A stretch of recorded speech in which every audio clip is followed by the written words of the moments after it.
Teman lama yang Shanks katakan di chapter 1076 lalu bukanlah Dory dan Broggy, melainkan nakama yang pernah satu kru bersamanya.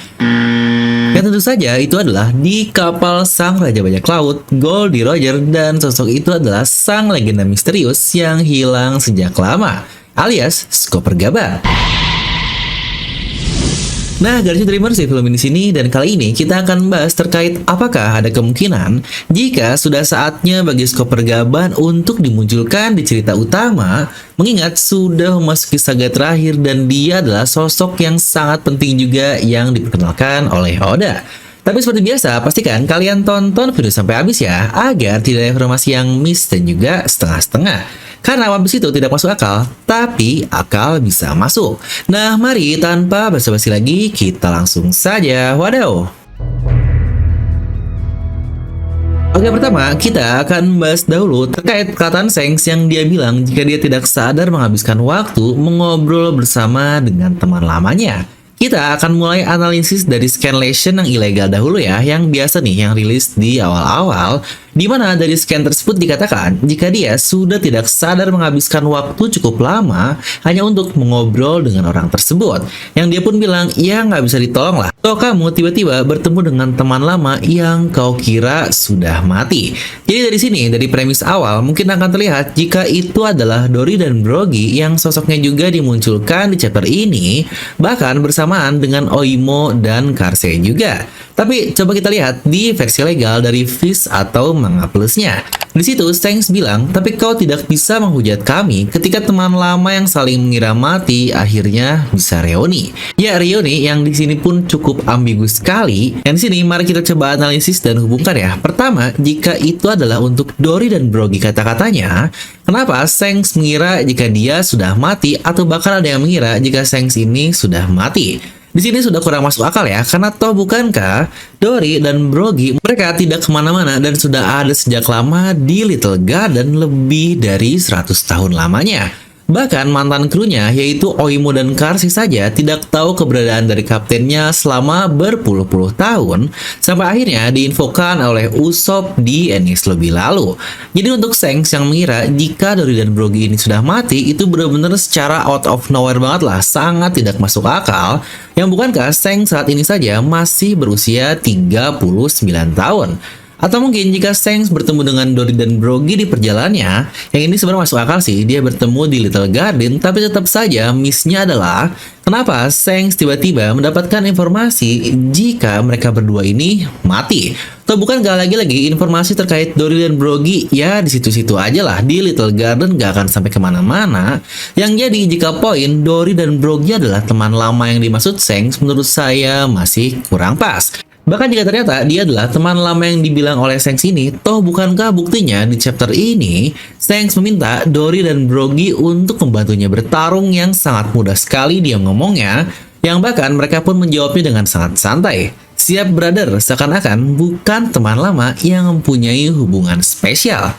Mungkin satu hal menarik juga yang kita belum tahu adalah bagaimana Dory dan Broggy bisa ada di Pulau Elbaf dan dalam rangka apa juga dia ada di sana. Dimana bukankah dari perjanjian yang kita tahu mereka ini hanya bisa pergi ke Pulau Elbaf jika salah satunya mati atau ada yang menang dari duel tersebut.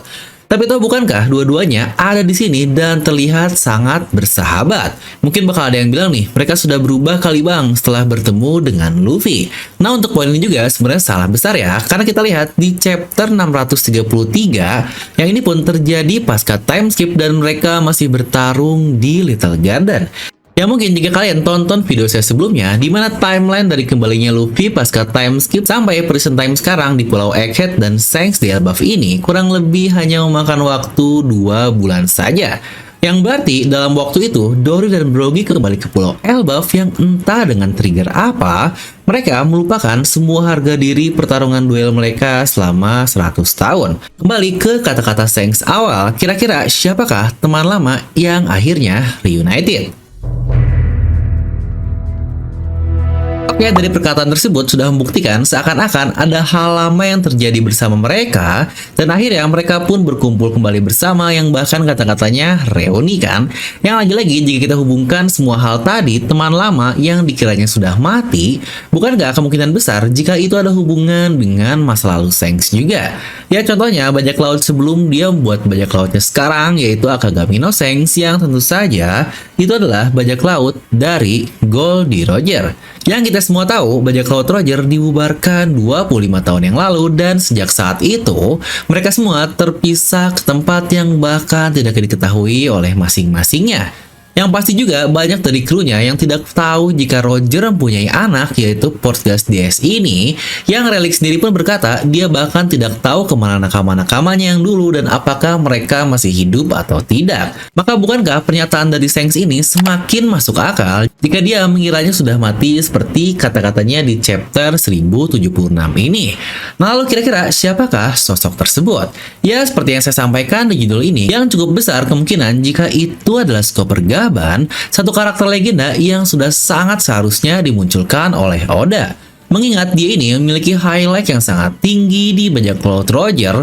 Ya, jika kita lihat screen time untuk dari bajak laut Roger ini, mungkin ada Roger, Relic, Shanks, dan bagi yang utamanya, dan tetap saja masih ada Crocus dan apalagi Gaban yang disandingkan dengan sosok luar biasa seperti Silver's Relic. Rasanya tidak mungkin jika dia tidak akan dimunculkan kembali. Ya, memang tidak menutup kemungkinan jika orang itu bukanlah Skopper Gaban sendiri, melainkan ada beberapa bajak laut Roger lain juga. Makanya di sini Shanks bilangnya reuni, yang toh sudah 25 tahun lamanya mereka tidak ada kabar untuk satu sama lainnya kan. Yang sejujurnya ini jauh lebih masuk akal menurut saya dibandingkan jika old friend atau teman lama tersebut adalah Dory dan Brogy. Untuk Shanks yang bertemu dengan Relic pun itu sudah 10 tahun yang lalu, dan 2 tahun yang lalu Relic malah mengekspos dirinya karena dia membantu Luffy untuk bisa membantu nakama-nakama lainnya. Yang sejujurnya tidak ada alasan lain bagi bajak laut Roger untuk mengekspos dirinya seperti itu, karena bukankah kita semua tahu siapapun yang ada hubungan dengan Roger harus dimusnahkan. Jadi pasti ada alasan kenapa Relic nekat muncul dan mengekspos dirinya ke hadapan publik bersama Luffy. Dan mungkin pertanyaan lanjutan adalah, kenapa misal dia adalah Skopper Gaban tapi baru dimunculkan sekarang? Nah, gimana? Jawabannya pun lagi-lagi cukup jelas juga. Untuk Oden, Relic, dan semua bajak laut Roger yang sampai ke Pulau Loftel, mereka semua tahu waktu yang dibutuhkan dan yang dikatakan akan menjungkir balikan dunia ini. Bahkan Shirohige pun tahu setelah mendengarnya dari Roger juga. Untuk Oden sendiri, bahkan dia yang paling jelas kata-katanya ketika dia bilang, dalam 20 tahun jika saya mati, maka akan muncul bajak laut muda yang akan mengalahkan Kaido. Yang benar saja, bajak laut muda itu adalah para supernova. Di mana di Wano Kuni sendiri hampir semua supernova ada di perang tersebut ya, yang berarti memang sepenting itulah sosok supernova di serial One Piece. Yang sejujurnya hal ini pun pernah saya bahas hubungan supernova dengan planet, Imu, dan Gorosei di satu mega teori jika kalian penasaran. Nah, kembali ke bahasan tadi, 20 tahun Kaido akan dibungkam dari Wano Kuni, dan Oden pun tahu pada saat itu adalah saat batasan dari Wano Kuni akan dibuka dan bersiap untuk menunggu Joy Boy. Ingat juga kata-katanya yang bilang kalau mereka harus menunggu hari kedatangan dari Joy Boy, yang dari sini sangat clear ya jika Oden tahu akan ramalan atau kata-kata tersebut. Yang pasti pertanyaannya, dari manakah Oden tahu? Untuk ini pun jawabannya sangat jelas sekali. Tentu saja dia mempelajari semua hal tentang dunia ini, sejarah dan apapun itu dari Loftel. Bahkan dia bilang dia tahu tentang Void Century dan yang lain-lainnya. Yang juga semua informasi ini didapatkan dan diterima oleh nakama-nakama dari Roger yang kita lihat di pulau terakhir tersebut. Yang bukti jelasnya pun sudah diperlihatkan melalui Silver's Relic. Dia sengaja mengekspos dirinya yang dalam 22 tahun bersembunyi setelah kematian kaptennya, itu pun hanya untuk membantu Luffy dan krunya untuk dilatih selama 2 tahun. Yang pasti akan menjadi pertanyaan kan, kenapa sih harus 2 tahun pas? Ya tentu saja 2 tahun tersebut nyambung dengan perkataan Oden 20 tahun kemudian yang dikatakan, dan itu adalah present time atau waktu setelah time skip saat ini. Jadi dari kru Roger bisa dibilang sudah mulai bergerak pada saat itu, yang bahkan cukup mencurigakan juga kan, Shanks yang bilang sudah saatnya bagi mereka untuk mencari One Piece. Tepat itu pun setelah sosok Nika dari Luffy terlihat, dan mungkin Shanks pun tahu jika itu adalah Joy Boy walau Seng sendiri tidak sampai ke Pulau Love-Tale. Nah, dari semua faktor tadi, bukankah sangat tidak aneh jika pada akhirnya skop pergaban akan bergerak juga di tahun yang sudah diimpikan oleh kaptennya dahulu, yaitu di Prison Time. Serta jika kita ingat juga, ada faktor lain yaitu faktor dari Rod Poneglyph yang bukankah banyak yang berteori jika Rod Poneglyph terakhir ada di skop pergaban. Di mana satu Rod Poneglyph yang hilang adalah yang kita lihat di Pulau Fishman di flashback Oden lalu, tapi saat ini lokasinya sudah tidak diketahui. Dan tentu saja orang-orang yang tahu terkait Rod Poneglyph di Fishman hanyalah mereka-mereka mantan kru dari Goldie Roger, yang sangat tidak aneh juga kan jika hal itu akan ada hubungan dengan Rod Poneglyph terakhir yang tersisa yang kita tidak tahu sekarang ada di mana, yang kemungkinan besar ada di negeri Elbaf. Mengingat kata-kata Shanks juga bahwa dia ingin Rod Poneglyph yang Kid miliki kan, mungkin kurang lebih keadaan Rod Poneglyph sekarang akan terlihat seperti gambar di sini, Law, Kid, dan Teach yang masing-masing memilikinya. Nah, dimana dengan asumsi output dari duel yang sedang terjadi seperti Law versus Teach atau Shanks versus Kid, apakah nanti outputnya akan berubah seperti ini? Dimana Luffy dan Teach hanya tidak memiliki Rod Poneglyph dari Shanks saja, dan Shanks hanya memiliki Rod Poneglyph yang tidak dimiliki dari Zoro yang dimiliki oleh kedua orang lainnya. Alias ketiga orang ini harus saling bertarung untuk mendapatkan keseluruhan Rod Poneglyph. Atau mungkin seperti plot yang sudah banyak diprediksikan, Teach nanti akan mendapatkannya dari Shanks dan Luffy akan mendapatkannya dari Teach. Yang bukankah itu akan menjadi Battle Royale yang semakin menarik? Nah, lalu jika kita kembali ke skop pergaban lagi, bukankah akan sangat menarik juga jika dia tahu-tahu muncul di negeri Elbaf dan langsung berhadapan dengan Kid CS?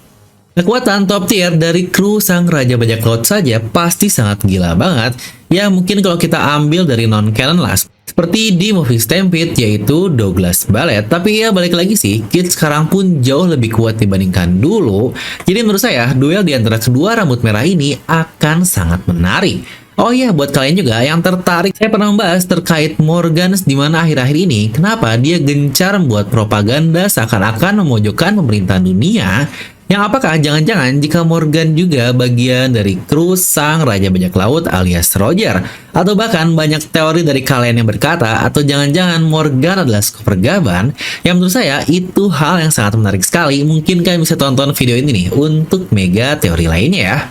Nah, buat kalian juga yang sedang mencari kaos, topi, atau segala outfit tentang dunia One Piece, kami dari Daily Merchandise hadir dari keraguan bersama dengan kita-kita yang wibu pingin tampil keren tapi tidak mau dan malu jika terlihat sebagai wibu yang cupu. Maka produk-produk kami didesain dan dibuat dengan keresahan bersama tersebut yang cocok banget nih buat kalian-kalian yang mau meningkatkan status wibu kalian, karena seperti namanya, Buah Iblis adalah sebuah impian, dan impian kami juga untuk membuat wibu memiliki status sosial yang lebih tinggi juga di society, biar nggak ada lagi nih sebutan-sebutan wibu no life, bau bawang, dan sebagainya. Dan jangan malu juga menjadi wibu, karena wibu juga bisa tampil keren. Wadaw. Nah, buat kalian pingin, kalian bisa langsung klik link di deskripsi video. Untuk pesanan, kalian sudah bisa COD dan banyak gratis ongkir juga, bisa melalui Tokopedia, Shopee, atau WhatsApp. Yuk langsung miliki sekarang dan tingkatkan status kalian. Daily Merchandise, fit everywhere. Nah, jadi itu untuk video kali ini, kalian bisa langsung tuliskan pendapat kalian di kolom komentar di bawah. Dan seperti biasa,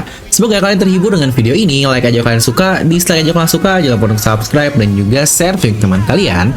Gue Devil pamit, and I'll see you guys next time.